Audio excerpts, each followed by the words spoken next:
In the busy streets of London, where gold shops glitter with luxury and sleek cars zoom by, the gap between the rich and the poor is painfully obvious.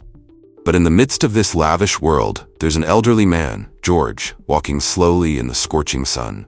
At 70, he looks frail, his bones bent under the weight of life's hardships. Today, however, he will become the center of mockery, disdain, and perhaps a reversal that will leave everyone silent. George's hands clutch a small plastic bag containing just a few humble items, cheap trinkets he saved from his meager earnings. As he walks past the glittering shops, his tired eyes look through the glass at the well-dressed customers and their expensive watches, their self-assured smiles, and the cold stares of the store attendants. Stopping in front of a luxury jewelry store with a gleaming sign, George hesitates. He doesn't belong here, but something inside him pushes him forward. Taking a deep breath, he pushes open the heavy glass door and steps inside.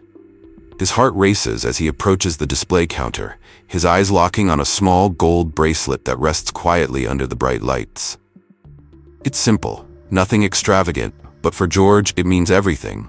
He wants to buy it for his daughter, the only thing he's ever dreamed of giving her, a small token of his love. A young shop assistant with heavy makeup looks at him from head to toe, her eyes scanning him in judgment. "Are you sure you can afford it? This is high-end gold." "It's not cheap, you know," she scoffs. The words sting, but George stands firm, trying to ignore the uncomfortable looks of the other customers.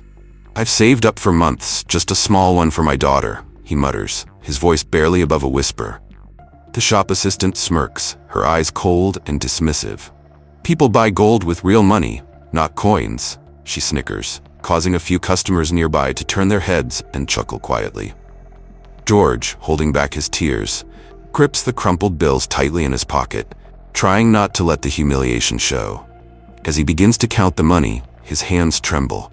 Each note represents a day of hard work under the sun, a meal skipped, and a sacrifice made for his daughter. But the people around him only see an old man, out of place in this world of wealth. Suddenly, a voice interrupts the silence. A well-dressed man, dressed in a sharp suit and wearing an expensive watch, walks up to George and looks him over with disdain. "Someone like you, coming into a store like this? Aren't you embarrassed?" he sneers. Laughter ripples from the customers nearby, their eyes fixed on George as if he's a joke. George's shoulders slump under the weight of their judgment. He says nothing but quietly lowers his head. From his jacket pocket, he pulls out a crumpled bundle of coins. The money is old, worn from months of saving, but it's all he has to offer. He begins to count the coins, his hands shaking. A woman, dressed in a high-end dress and standing near the counter, smirks and says loudly, "Are you really going to buy this with that change? This is a place for real customers, not people like you." The words hit George like a sharp blow, but he says nothing, merely bowing his head in silence. His daughter Sarah has always been his motivation, and this bracelet is the symbol of all the love and sacrifices he's made for her. But now those hopes seem to shatter under the cruel laughter of strangers.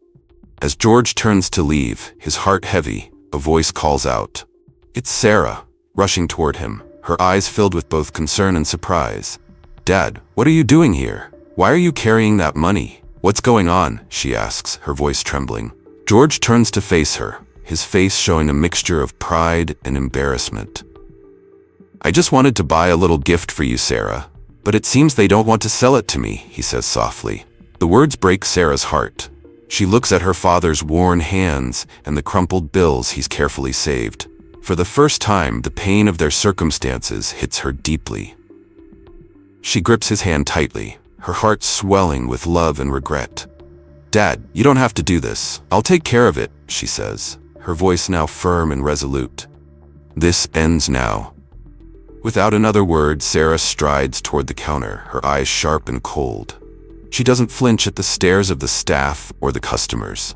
The shop assistant stands awkwardly, realizing what's happening. "Why are you refusing to sell to my father?" Sarah demands. "Is it because he doesn't look like one of your fancy customers?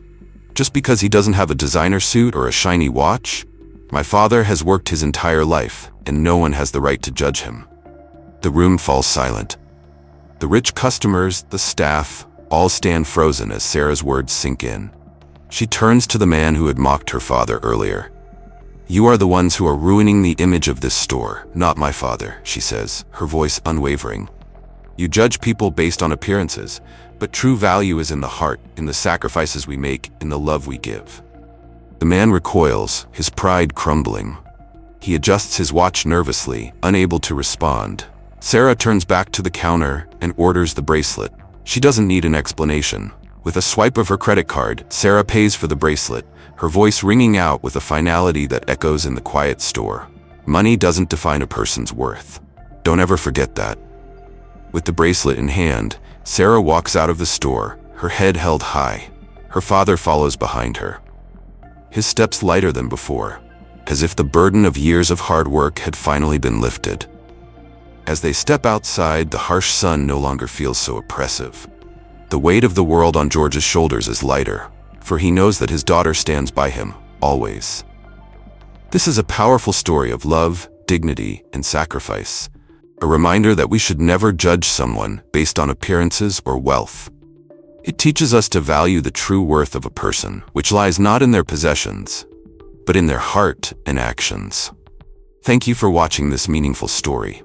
If you found it impactful, don't forget to like, share, and subscribe to Detective Tales for more inspiring and thought-provoking content.